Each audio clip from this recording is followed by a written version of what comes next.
Ayan guys, yung piprito tayo ng manok.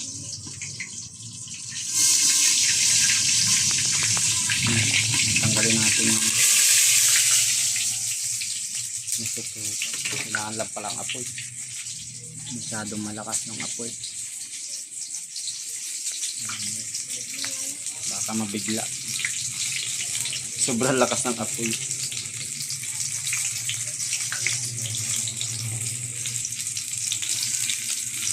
Apat lang yung tag-iisa lang kami.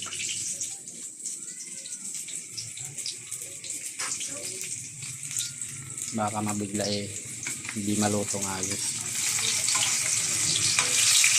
Sa lakas ng apoy.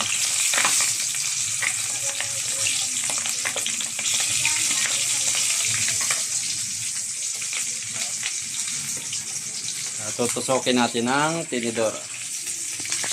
Yan guys. Okay, ganyan na yan. Tara guys.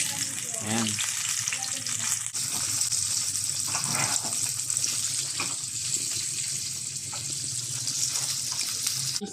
Tara guys, kain tayo. Luto na.